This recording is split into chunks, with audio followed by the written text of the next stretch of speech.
संजय निषाद को लेकर के भी बीजेपी आगे बढ़ रही है। तो एनडीए में ये अपने साथी दलों को कैसे फायदा पहुंचाया जा सके, कैसे उनकी मनोकामना पूरी की जा सके, उसकी कवायद भी लगातार चल रही है। बता दें, इन सब के बीच यूसीसी को लेकर के सियासी हलचलों के बीच कई धार्मिक संगठनों ने मिलकर के दिल्ली में एक प्रेस कॉन्फ्रेंस की है। जी हां, 2024 की लड़ाई से पहले यूसीसी का मुद्दा भी बहुत ज्यादा चर्चा में है। इस दौरान उन्होंने यूसीसी का विरोध तो किया, साथ ही सरकार पर कई सवाल भी खड़े किए। वहीं यूपी में कुछ दिन पहले हुए पसमानदा समाज सम्मेलन में समाज के नेता सरकार के साथ खड़े दिखाई दिए।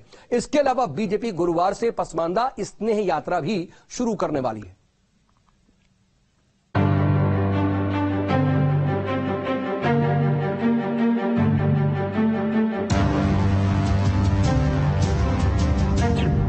यूसीसी को लेकर गफलत, धार्मिक संगठनों के सवाल, आरक्षण व्यवस्था पर निशाना, कानून सिर्फ और सिर्फ बहाना।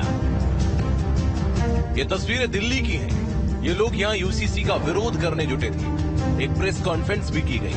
धार्मिक अल्पसंख्यकों, दलित और आदिवासी नेताओं ने इस दौरान यूसीसी का विरोध तो किया ही, इसके अलावा सरकार की नीयत पर भी सवाल उठाए। साथ ही कहा गया कि इससे राज्यों के अधिकारों पर असर पड़ेगा। जो हमारा फेडरल ढांचा है, जिसमें राज्यों का, सूबाओं का जो अधिकार है, सरकार उसको छीनना चाहती है।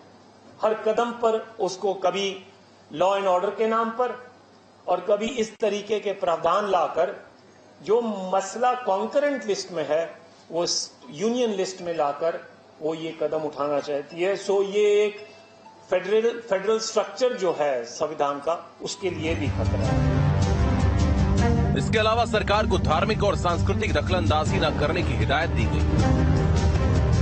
सबने मिलकर सरकार को एक मता भेजा है, एक आवाज बुलंद की है कि भारत सरकार को किसी भी ग्रुप के, किसी भी समूह के, किसी भी धार्मिक अकलियत के, रिलीजियस माइनॉरिटीज के, दलित्स के, आदिवासियों के, इंडिजिनस पीपल्स के जो रवायती कानून हैं, कस्टमरी लॉज हैं और जो उनकी धार्मिक प्रैक्टिसेस हैं, उसमें हस्तक्षेप करने का कोई अधिकार नहीं है और सरकार को इससे दूर रहना चाहिए।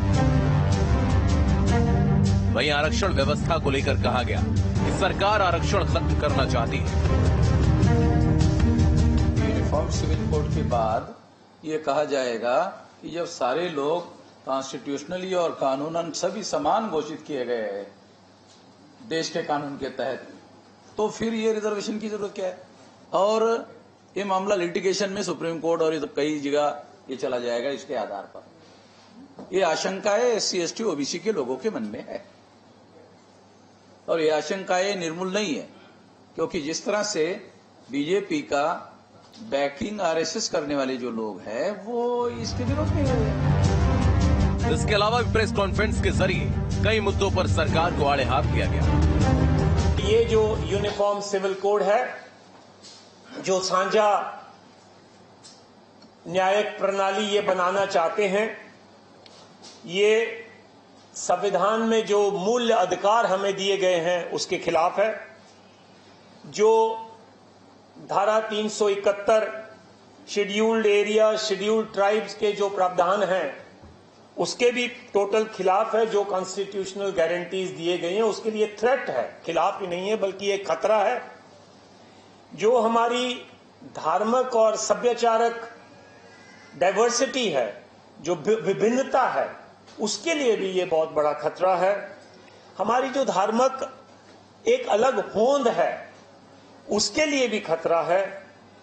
और SC ST और OBC के मामले में सरकार बाजा तो ये बजा रही है कि वो डिस्क्रिमिनेशन खत्म करेगी, दरअसल वो इनके लिए जो रिजर्वेशन है उसको खत्म करना चाहती है।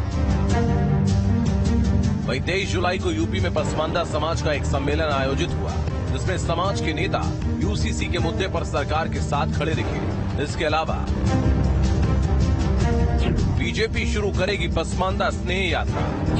गुरुवार से शुरू होगी पसमानदा स्नेह यात्रा। गाजियाबाद से निकलेगी स्नेह यात्रा। यूपी के मुस्लिम बाहुल इलाकों से गुजरेगी। पसमानदा दशकों से नौकरी और सरकारी सिस्टम में ओबीसी आरक्षण का लाभ देने की वकालत करते हैं। राजनीतिक दलों ने उनकी इस मंशा को भांप लिया और बीजेपी ने अब पसमानदा को राजनीतिक तौर पर लुभाने की तैयारी कर ली। इस बीच धार्मिक संगठनों की यूसीसी को लेकर जो हिदायत सामने आई वो बीजेपी की समस्याओं को जरूर बढ़ाने वाली है। Team news state.